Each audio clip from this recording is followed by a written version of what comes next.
Good morning, everybody. Welcome to Tea Time with Tanya. I'm Tanya. How you doing today? Today is Thursday, the 11th of June, 2020. The 11th already, guys. It's Thursday. Let's start this off with a blessing because we really need one. I told you guys things were going to start getting nuts, and they are. So the battle inside the White House started yesterday. And it will continue until the Orange Führer exits stage left. Okay, a blessing. Dear Creator, dear Universe, please give us a blessing for this day, for this Thursday, the 11th of June, 2020. A blessing for this day. Thank you. Oh my goodness. We get the blessing of meditation.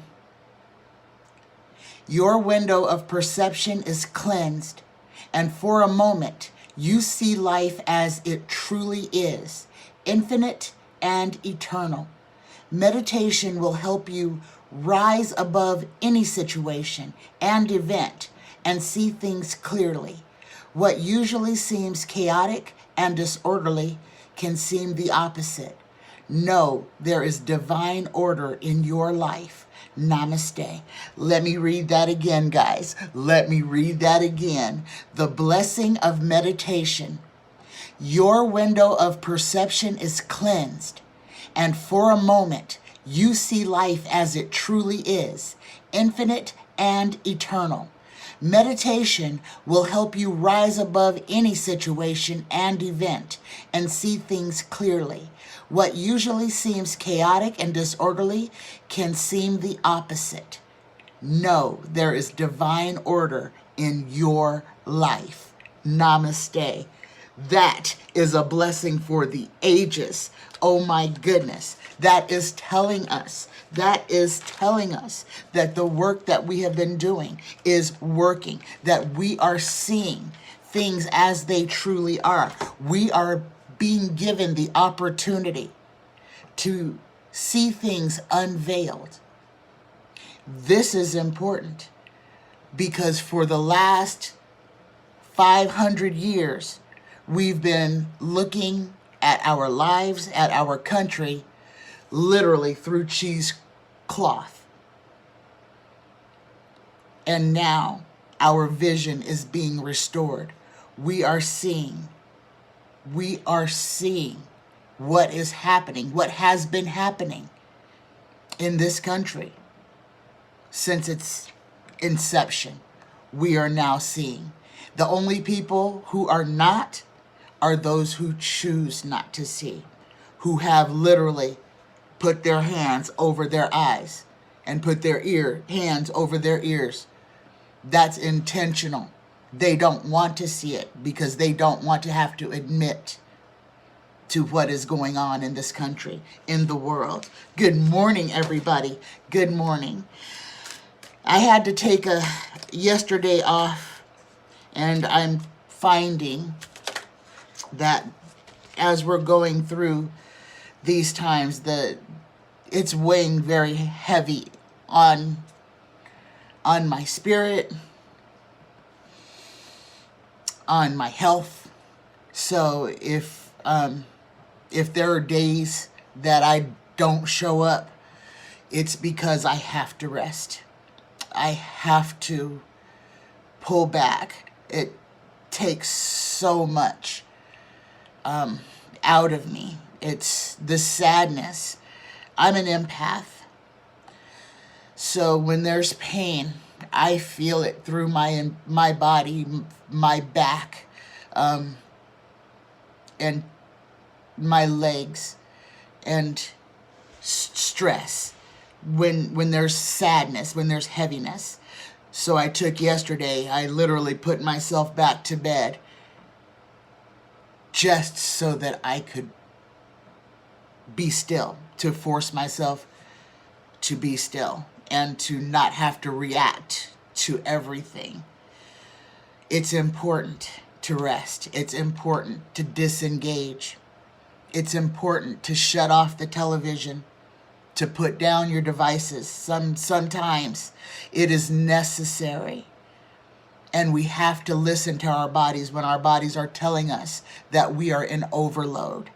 And with everything that's going on right now, it's very easy for us to become overwhelmed.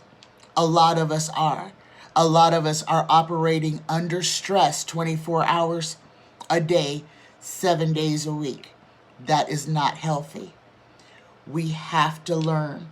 We have to practice disengaging. We cannot stay in that media sludge with just negativity, piled on negativity. Those images that you're watching of people being brutalized have an effect on our bodies. They have an effect on our psyche. And if you don't process that information and then allow that to go from you so that you're not holding that thought, that pain, and it is pain, then you will run the risk of bringing yourself into a depression, bringing yourself into rage. It's a bringing yourself into any type of emotion that has you feeling that you don't have control over yourself. We have to be mindful. We have to listen to our internal voice that we must. So I just needed to say that.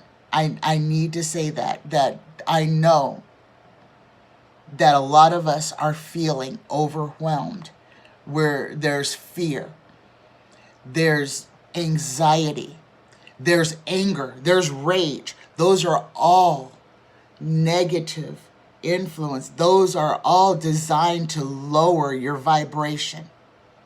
We have to work to keep our vibration high. And meditation is one of those ways. We got that blessing to let us know that our meditation is working, and that meditation and prayer and focusing that energy is what is going to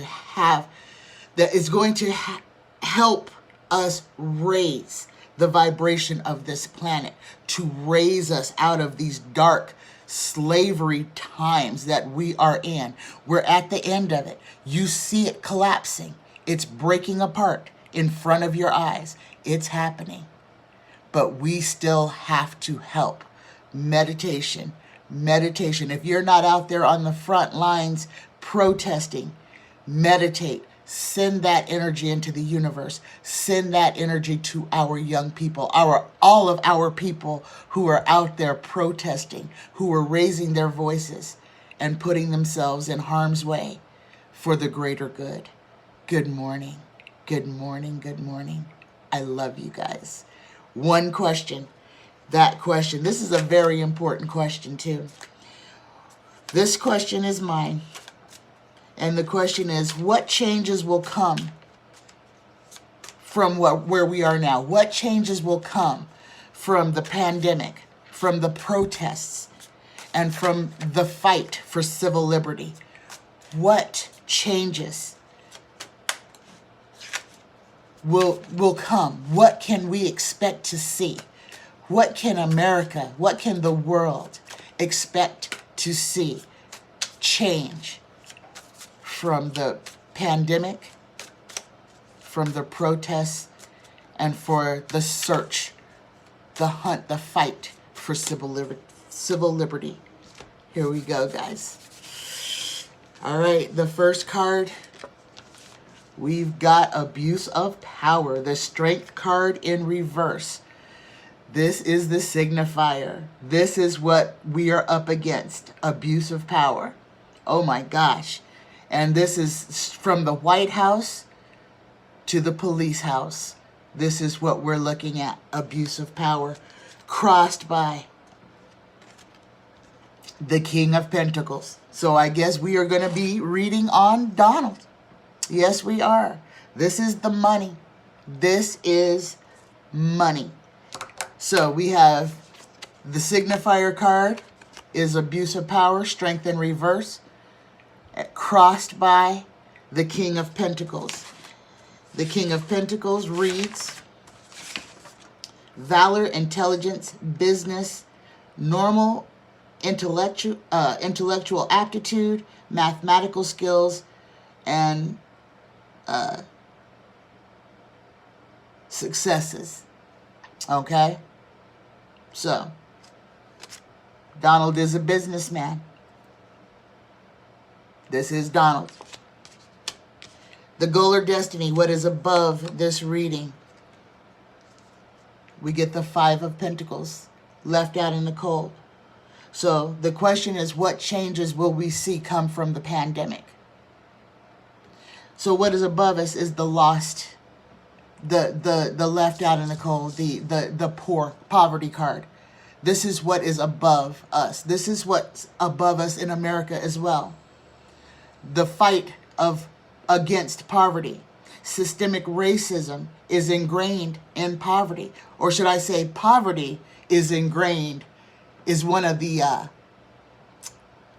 necessities to have inequity, is not taking care of the least of us, not taking care of our poor. The distant past, the fourth card, we get the Ace of Pentacles. The Ace of Pentacles. This is perfect contentment, felicity, ecstasy, speedy intelligence, and gold. This is money. America has lots of it. We have some people, a handful of people who literally make more money than every person in America combined. This is part of the reason that we are where we are, is because of financial inequity. The fifth card, the recent past events, what just happened.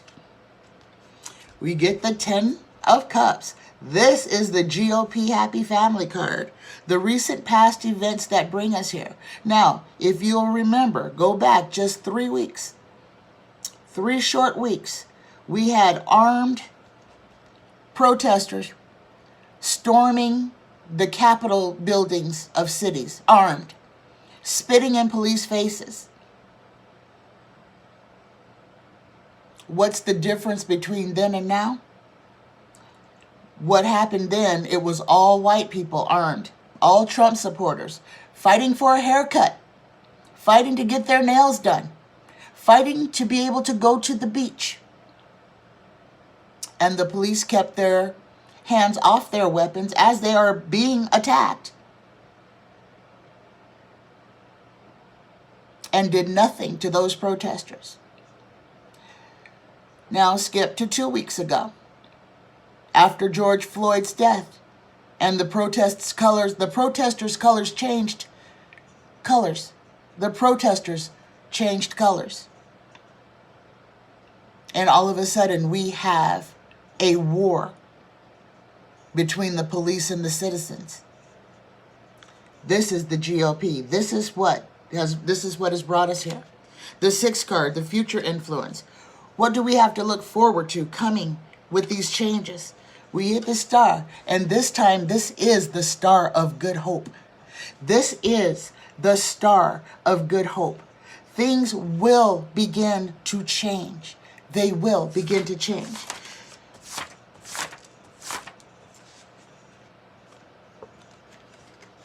This is the bright prospects that the future has for us. The seventh card. This is where we are right now. We are the world. We are the world. So the question again is, what changes will come from this pandemic, from the protests and the search for civil liberty? And we draw the world. This is us. This is all of us. Humankind. Mankind. Humankind. Humankind. All of us. Together. We are all in this fight together. The world is coming together to fight injustice together. Not just America. thank you. Not just America, the world is standing up. The 8th card out, the environmental factor. This is the influence of on other people. So we just got the world. So that's all of us. We get the 6 of Pentacles, the benevolence card. This is one of the things that's going to change. This is going to help us be a better people, is by being benevolent, by helping those less fortunate than us. This will be a turning point in our history when we stop focusing on those who have and start focusing on those who have not, and start to make equity so that everybody can have enough to survive. Everyone can have enough to survive. That's not a lot. The inner emotions, the 9th card, hopes and fears. The hopes and fears of turning this around. What the hopes and fears? We get the little emperor. We get the 9 of cups. But this time, we have to protect. We have to protect our assets. Not just one person. This is what we have to stop, is one person being in control of everybody's future. And we have to turn that around to everyone being responsible for everyone's future. We have to share the load. We cannot be hoarders. We cannot be greedy. The only way to get out of where we are is to come together and to share. To come together, to put our resources together, to share. And the final result, the final card, the final outcome, we get the Page of Wands, the opulent heralder, the good news, the great news. So this reading has told me that through the fight, through all of this that we are going through, and we are right now in a war, we are. Those protesters that you see out there putting their bodies in harm's way, losing their eyes, being hit in the head, being brutalized. Those are angels fighting for our liberties. Those are angels fighting for you and me. Send them love. Donate to the programs to help them get out of jail if they get arrested, to help them fix their car tires that the police have slashed, to leave them stranded, unable to leave downtown. You have to look at things as they are, guys. We must be able to see things as they are being presented to us. This is for a reason. We must see the horribleness of what is going on, and we must stop justifying the horrible acts as being one bad actor. When there's 100 police officers standing there, and 4 officers are on the neck or back or body of somebody that's already prone or restrained, and none of those 100 do anything to stop the assault, then where are the good officers? Where are our peacekeepers? Where are the quote-unquote good guys? Those are the questions that we need answers to. Who do we call when those abusing us are the police? Where are we supposed to find help when those we depend on are trying to kill us? I love you guys. I love you. Open your eyes. Open your hearts. Send love and energy to everybody that needs it. That is a small gesture. I love you. We are going to get through this. We are going to come out on the other side a whole people, a whole village. We will learn to love. We will learn tolerance. We will learn acceptance. This is what 2020 is. This is new vision. This is 2020. A new way to see things. And we're breaking through the veil now. I love you. Have a fantastic rest of the day. Please like, share, and subscribe. And I'll see you tomorrow. I love you. Bye-bye.